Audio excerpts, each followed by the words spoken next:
और आप भले चुनाव हारे हुए हैं, लेकिन आप सारा प्रेस मीडिया समाचार पत्रों में आपको देखने को मिलेगा कि हर एक लोग ये कबूल कर रहा है कि झारखंड का एक नया राजनीतिक राजनेता बनकर के उभरा है जयराम महतो। इसमें कोई दो राय नहीं है।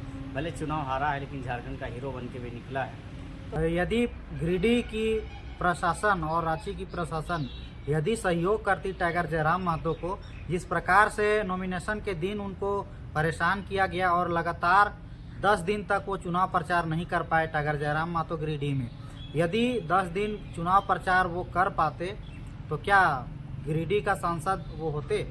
नहीं, निसंकोच हम तो ये कह सकते हैं कि जी बहुत छोटे छोटे बच्चे हैं जो रोज़ रो के अपना सोशल मीडिया में वीडियो डाल रहे हैं और वो ये जाहिर कर रहे हैं कि कहीं ना कहीं ये गिरिडीह का जो सांसद का चुनाव था वो सांसद का एक चुनाव नहीं था, एक भावनात्मक चुनाव था, लोगों का हृदय से जुड़ा हुआ यह चुनाव था। और टाइगर जयराम महतो के हारने से बहुत वृद्ध महिलाएं जो है वो हताहत है और बच्चे भी हताहत है और कहीं ना कहीं इससे काफ़ी उनको दुख पहुंचा है। हार जीत वो अलग की बात है। तो आप लोगों ने क्या सोचा है, किस प्रकार से आप लोग तैयारी करेंगे कि आप लोग का जो है 81वीं विधानसभा में मजबूती प्रदान हो और ज़्यादा से ज़्यादा आप लोग का विधायक निकले और आप लोग को सरकार बने, और ताकि जो भी झारखंडियों का जो मनोकामना है वो आप लोग पूरा कर सकें? देखिए, निश्चित रूप से हम यही कहना चाहेंगे कि जो लोग लोकसभा में आप लोग को वोट किए, आप लोग का पक्ष में आकर कहीं ना कहीं आप लोग को समर्थन दिए हैं, और वैसे लोग जो आप लोगों को समर्थन ना देकर दूसरे पार्टियों के उम्मीदवारों को वोट दिए हैं, तो आप विधानसभा चुनाव में वैसे वोटरों को, वैसे आदमी को आप लोग अपने पक्ष में कैसे कीजिएगा? क्या विचारधारा के साथ आप लोग जाइएगा कि वैसे लोगों को अपने पक्ष में आप लोग कर पाइएगा? देखिए, हम आपको यही कहेंगे कि ये जो चुनाव लोकसभा का जो बीता, ये जोहार, नमस्कार दोस्तों। इस वक्त हमारे बीच JBKSS रामगढ़ जिला कोर कमेटी के सदस्य पांडव कुमार महतो जी मौजूद है। इनसे बातचीत आज हम लोग करेंगे।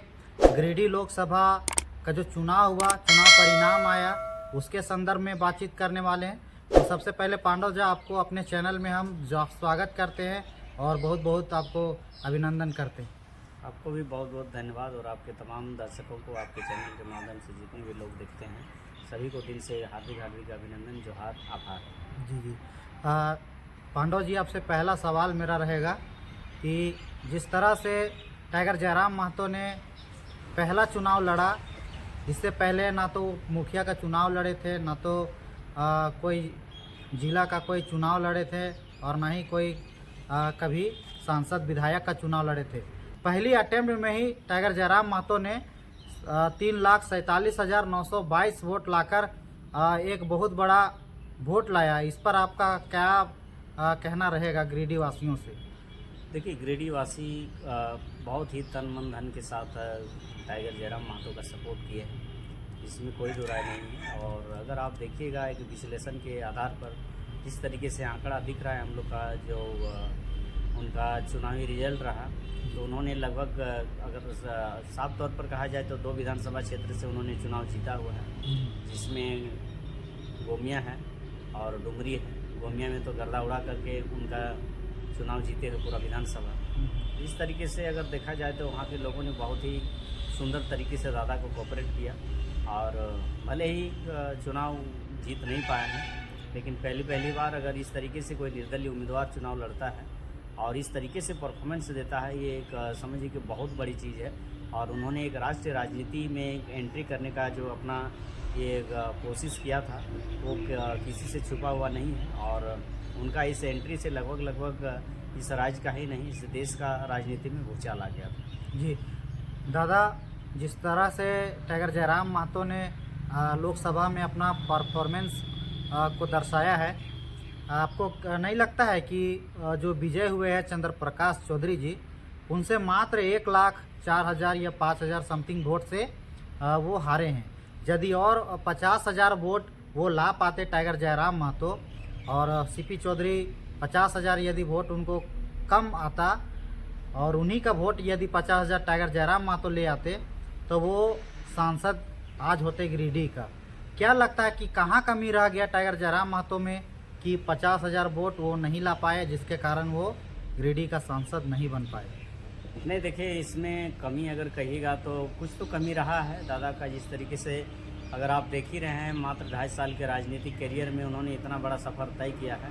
और आप भले चुनाव हारे हुए हैं, लेकिन आप सारा प्रेस मीडिया समाचार पत्रों में आपको देखने को मिलेगा कि हर एक लोग ये कबूल कर रहा है कि झारखंड का एक नया राजनीतिक राजनेता बनकर के उभरा है जयराम महतो। इसमें कोई दो राय नहीं है। भले चुनाव हारा है, लेकिन झारखंड का हीरो बन के भी निकला है। तो बात रह गया कि जैसे 2.5 साल के राजनीतिक करियर में कहीं न कहीं अगर देखने को मिलेगा आपको, तो इसमें बहुत सारा एक संगठन का ढांचा होता है, और सांगठनिक ढांचा पूरी तरीके से कंप्लीट ना होने के कारण ऐसा थोड़ा सा परिणाम हम लोग के पक्ष में नहीं आया। अगर इसमें हम आपको यही कहना चाहेंगे कि एक आप देखिएगा, जो भी एक राजनीतिक पार्टियां होती है उसका उस प्रत्येक जिले का विधानसभा, प्रत्येक जिला का जिलाध्यक्ष होते हैं, जिला कमेटी होती है, प्रखंड कमेटी होता है, साथ साथ हर एक बूथ में बूथ कमेटी होता है। तो ठीक उसी प्रकार से हम लोगों ने मात्र जो इतने कम अंतराल में हम लोग राजनीति किए, और हम लोग का संगठन पूरी तरीके से अगर आप कहिएगा तो पूरा सिस्टम हम लोग का बन नहीं पाया था। बहुत जगह पंचायत कमेटी नहीं बन पाई थी, बहुत जगह बूथ कमेटी नहीं बन पाई थी, और ये तो आपका जिलाध्यक्ष वगैरह तो कहीं बना ही नहीं है। इस तरीके से एक संगठन के तौर पर अगर हम देखें तो हमारा संगठन पूर्ण रूप से विस्तार नहीं हुआ था, और जिनके चलते हमें लगता है कि इनका खामियाजा हमको ये सबक के रूप में मिला है। और इससे कोई हमको सीखने को मिल रहा है कि आने वाला चुनाव जब भी ऐसा लड़ा जाएगा तो इससे पहले ये जिला कमेटी, प्रखंड कमेटी, बूथ कमेटी पूरी तरीके से कंप्लीट होने के बाद ही चुनाव लड़ा जाए, ताकि मतदान एक सुचारू रूप से हो सके और वोट एक अनुकूल आए, ताकि चुनाव परिणाम हमारे पक्ष में। जी पांडव दादा, हमारे वीडियो में बहुत ऐसे कमेंट लोगों ने किए हैं जिन्होंने बताया है कि यदि गिरिडीह की प्रशासन और रांची की प्रशासन यदि सहयोग करती टाइगर जयराम महतो को, जिस प्रकार से नॉमिनेशन के दिन उनको परेशान किया गया और लगातार 10 दिन तक वो चुनाव प्रचार नहीं कर पाए टाइगर जयराम महतो गिरिडीह में, यदि 10 दिन चुनाव प्रचार वो कर पाते तो क्या गिरिडीह का सांसद वो होते? नहीं, निसंकोच हम तो ये कह सकते हैं कि जिस तरीके से उनको प्रशासनिक तरीके से, उनको सिस्टम के तरीके से, जिस तरीके से उनको एक प्रशासन का दुरुपयोग करते हुए उनको जिस तरीके से परेशान किया गया, ये कहीं ना कहीं ये सच्चाई है। और उन्होंने 10 दिन ही नहीं, लगभग 15 दिन उस बेचारा को जो है क्षेत्र से दूर मैंने रहने के लिए मजबूर किया गया। उसी का ये परिणाम हम लोग को मिला कि जेबी केसेस वहाँ पर चुनाव नहीं लीड कर पाई। सबसे बड़ी चीज़ आपको जानते ही हैं आप अच्छी तरीके से कि जब तक आप चुनाव में ठीक से लोगों से मेल जोल या फिर भेंट मुलाकात नहीं करिएगा, तब तक आपके पक्ष में वोट लोग कैसे करेंगे। तो उन्हीं को वही एक विशेष कारण रहा कि 15 दिन तक उनको प्रशासन के माध्यम से जो परेशान किया गया, उनको जिस तरीके से एक होता है कि अरेस्टिंग का बात चल रहा था, जिनके चलते दादा थोड़ा सा बहुत ही एक फूक करके सुरक्षित तरीके से रह रहे थे, जिनके कारण वो लोगों से मिल नहीं पाए, क्षेत्र में जा नहीं पाए। और ये सबसे बड़ा फैक्टर यही हो सकता है, हम लोग मान भी रहे हैं कि इन्हीं के चलते उन्होंने उनका जो वोट जो है थोड़ा सा कम आया और चुनाव जो है जेबी केसेस के पक्ष में नहीं आया। जी, लोकसभा का जैसा ही परिणाम आया दादा, उस दिन के बाद से बहुत ऐसे गिरिडीह की महिलाएं हैं जो बुजुर्ग हैं और बहुत छोटे छोटे बच्चे हैं जो रोज़ रो के अपना सोशल मीडिया में वीडियो डाल रहे हैं, और वो ये जाहिर कर रहे हैं कि कहीं ना कहीं ये गिरिडीह का जो सांसद का चुनाव था वो सांसद का एक चुनाव नहीं था, एक भावनात्मक चुनाव था, लोगों का हृदय से जुड़ा हुआ यह चुनाव था। और टाइगर जयराम महतो के हारने से बहुत वृद्ध महिलाएं जो है वो हताहत है और बच्चे भी हताहत है, और कहीं ना कहीं इससे काफ़ी उनको दुख पहुंचा है। हार जीत वो अलग की बात है, लेकिन ये जो भावनात्मक जो रहा ये चुनाव, इससे जो है बच्चे तक जो है प्रभावित हुए हैं, और बहुत ऐसे बुजुर्ग महिलाएं हैं जो खाना पीना तक छोड़ दी है। तो आप इसको किस रूप में देखते हैं? देखिए, जिस तरीके से टाइगर जयराम महतो का वहाँ पर आंदोलन था और जिस तरीके से लोगों ने वहाँ पर बात किया, लोगों से संवाद किया, जिस तरीके से वहाँ का उस गिरिडीह लोकसभा का दुर्दशा को लोगों के सामने उन्होंने रखा, इनसे वहाँ के सारे लोग जो है लगभग जो गरीब गुरबा लोग हैं या फिर मध्यम वर्ग, सभी वर्ग के जाति वर्ग के लोग उनसे जुड़े डायरेक्ट तरीके से। और उन लोगों को ये लगा था कि कहीं न कहीं हमारा इस लोकसभा का सांसद ये होगा तो हमारे लोकसभा क्षेत्र में जितनी भी दुर्दशाएं हैं, तकलीफ़ है, इन सारी तकलीफ़ों को टाइगर जयराम मातो दूर कर पाएगा। और उन लोगों का एक भावनात्मक लगाव जुड़ चुका था। उन लोग चाह रहा था कि एक गरीब घर का बेटा इस मिट्टी का पैदाइश से यहाँ का सांसद बने, ताकि यहाँ का जो है दुर्दशा उसको संसद भवन यानी दिल्ली में उठाए, ताकि हमारा जो भी यहाँ पर शोषण हो रहा है या फिर प्रताड़ित हो रहा है या फिर हम लोगों का जो हक अधिकार छीना जा रहा है, उस पर वो बात करते ही ऐसा इन लोगों को सभी को विश्वास था, जिनके कारण आप देख पा रहे हैं सोशल मीडिया के माध्यम से, क्योंकि वहाँ की महिलाएं, बुजुर्ग, बच्चे, बूढ़े सभी जो है परेशान हैं। और ये सच्चाई है कि वहाँ के कई ऐसे लोग हैं जो अभी सही ढंग से खाना पीना नहीं कर रहे हैं। तो उनका एक बहुत ही बड़ा 2 साल के दरमियान में उनका आंदोलन, उनका संघर्ष को लोगों ने देखा था और उनको सिर माथे में बैठाया था। आपको पता ही होगा कि वहाँ लोग वोट देने के साथ साथ कितने सारे नोट भी दिए उनको सपोर्ट के लिए, चुनाव के लिए। इसलिए वहाँ का लगाव बहुत ज़बरदस्त था, जिनसे काफ़ी तकलीफ वहाँ के लोगों को महसूस हुआ, जिनके चलते आप सोशल मीडिया में उस तरह की तस्वीर देख पा रहे हैं। जी पांडव जी, 8 लोकसभा जो आप लोग का कैंडिडेट थे, प्रत्याशी थे, जो 8 लोकसभा से क्षेत्र से उतारे गए थे, यदि उन 8 उम्मीदवारों के वोटों को यदि शामिल किया जाए, एकत्रित किया जाए, तो लगभग 8 लाख वोट आप लोगों ने पूरे राज्य से एकत्रित किया।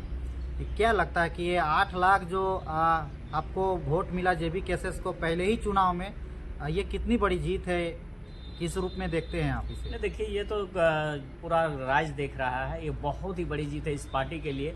आने वाले समय में इस राज्य की दशा दिशा तय करने वाली पार्टी जेबी केसेस बनेगी। और लोगों के जिस तरीके से इस पार्टी को लेकर के भरोसा बढ़ा है, विश्वास बढ़ा है, इसमें कोई दो राय नहीं है। और लोगों ने बढ़ चढ़ कर जेबी केसेस को वोट किया है। तो आने वाला समय ये हमारा बहुत ही सुखद रहेगा इस राज्य के लिए, यहाँ के राज्य के निवासियों के लिए, यहाँ के आदिवासी मूलवासियों के लिए बहुत ही सुखद पल आने वाला है। और ये वोट जो है हमारे प्रति एक शुभ संकेत दे रहा है।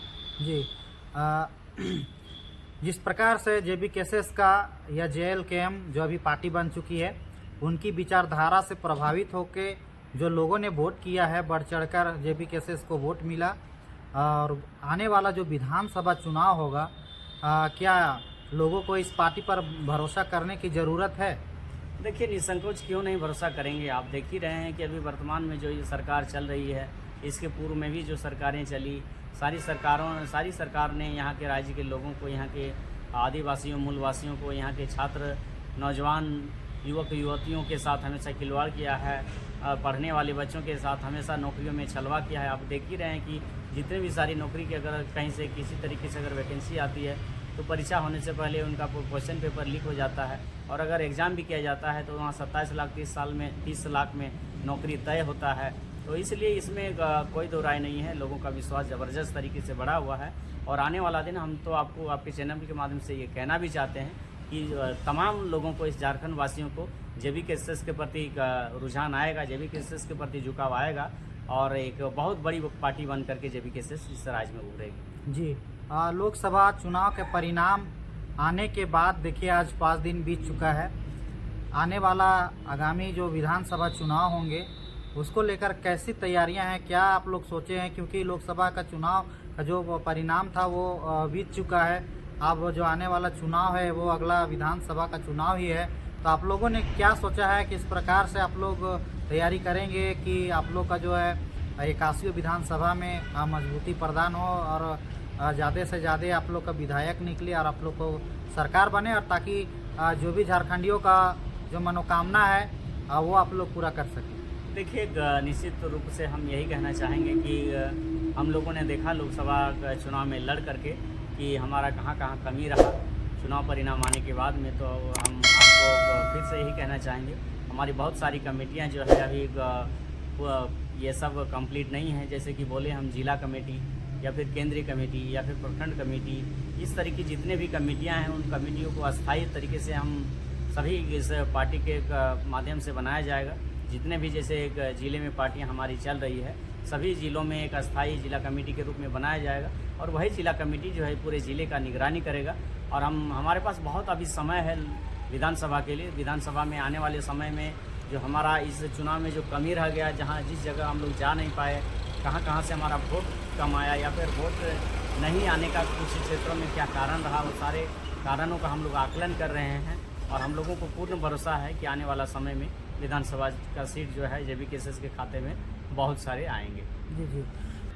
पांडव जी, जो लोग लोकसभा में आप लोग को वोट किए, आप लोग को पक्ष में आकर कहीं ना कहीं आप लोग को समर्थन दिए हैं, और वैसे लोग जो आप लोगों को समर्थन ना देकर दूसरे पार्टियों के उम्मीदवारों को वोट दिए हैं, तो आप विधानसभा चुनाव में वैसे वोटरों को, वैसे आदमी को आप लोग अपने पक्ष में कैसे कीजिएगा? क्या विचारधारा के साथ आप लोग जाइएगा कि वैसे लोगों को अपने पक्ष में आप लोग कर पाइएगा?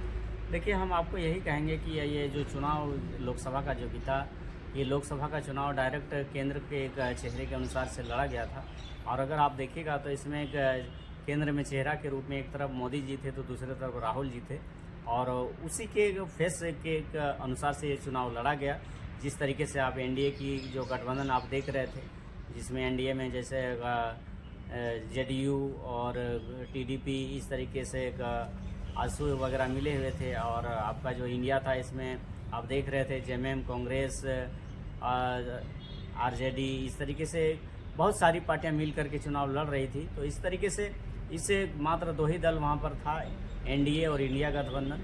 तो इसलिए वो केंद्र का चुनाव था, जिसके चलते हमारा पार्टी के प्रति लोगों का विश्वास उतना माने लोगों ने इतना रुझान नहीं दिखाया। क्योंकि हमारा अब इस राज्य का चुनाव होगा, इस झारखंड का चुनाव होगा, तो इसमें ये साफ तौर पर देखा जा रहा है, आप देख ही रहे हैं कि वर्तमान में जो सरकार है उनके अगर चेहरा हैं तो हेमंत सोरेन जी हैं, और विपक्ष जो है बीजेपी, उनका चेहरा बाबूलाल मरांडी सर हैं।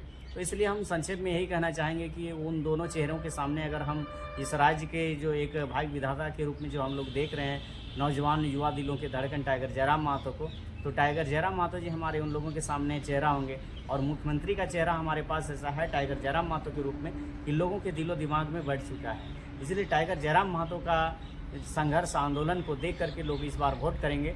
और बीजेपी सरकार को भी यहाँ की जनता देख चुकी है इस राज्य की, और जो है कांग्रेस जेएमएम की सरकार को तो देख ही रही है। इसलिए निसंकोच हम आपको आपके चैनल के माध्यम से तमाम दर्शकों को ये कहना चाहेंगे कि आने वाला समय जो है JBKSS का होगा, इस राज्य का मुखिया जो है टाइगर जयराम महतो। जी, एक लास्ट सवाल आपसे रहेगा। लोकसभा चुनाव तो बीत चुका है, अब आगामी विधानसभा चुनाव 5 से 6 महीना बाद में इस राज्य में होने वाले हैं, तो राज्य की जनता से आपका क्या संदेश रहेगा, क्या अपील रहेगा, वो बताइए आप। तो देखिए, तमाम राज्यवासियों से मेरा यही अपील रहेगा कि आप लोगों ने यहाँ की कई सरकारों को देखा, यहाँ पर बीजेपी और कांग्रेस, बीजेपी और जेएमएम मिलकर भी सरकार बनाए हैं, और जेएमएम कांग्रेस बनाई है, आजसू बीजेपी बनाई है। तो तमाम सरकारों को इस राज्य के लोगों ने, आप लोगों ने देखा। तो हम तमाम इस राज्यवासियों से मेरा यही अपील रहेगा कि आप लोग काफ़ी सोच समझ करके वोट करें। और जिस तरीके से आप लोग देख रहे हैं, एक गरीब घर का बेटा टाइगर जयराम महतो लगातार आंदोलन के बल पर जैसे 12-13 करोड़ रुपया लोगों को मुआवजा के रूप में दिला चुके हैं, कितने बेरोजगार मजदूरों को हक अधिकार दिला रहे हैं। तो हम चाहेंगे कि एक ऐसे नेता को चुनिए, ऐसे नेता को मुख्यमंत्री बनाइए, ऐसे नेता के पार्टी को वोट करिए जो आपके इस राज्य का, आपके बच्चों का भविष्य को बना सके और यहाँ का भ्रष्टाचार मुक्त कर सके। इसलिए तमाम राज्यवासियों से मेरा अपील रहेगा कि टाइगर जयराम महतो के पक्ष में वोट करें, क्योंकि वो जो है एक 1932 का बात करता है, विस्थापन की बात करता है, स्थानीय नीति की बात करता है, यहाँ के एक आदिवासी मूलवासी की नौकरियों की बात करता है। तो हम इस माध्यम से ही कहना चाहेंगे कि तमाम सरकारों को आप लोगों ने देखा है, एक बार इनको भी देखिए, इनको मौका दीजिए, राज्य का सेवा करने का मौका दीजिए। धन्यवाद जी। तो ये थे गोला प्रखंड के पांडव कुमार महतो जी, जो रामगढ़ जिला कोर कमेटी के सदस्य हैं। इनकी बातों से आप क्या समझ में आया, कमेंट करके ज़रूर बताइएगा। कैसा लगा बात, आप लोग कमेंट के माध्यम से हमें बता सकते हैं। बाकी बात इस वीडियो को यहीं पर ख़त्म करते हैं, और आपको भी फिर से आपको धन्यवाद करते हैं हमारे चैनल में बातचीत करने के लिए। आपको भी बहुत बहुत धन्यवाद दादा। तो इस वीडियो को यहीं पर ख़त्म करते हैं दोस्तों, मिलते हैं फिर दूसरे वीडियो के माध्यम से। अभी के लिए बस इतना ही। जय हिंद, जय झारखंड।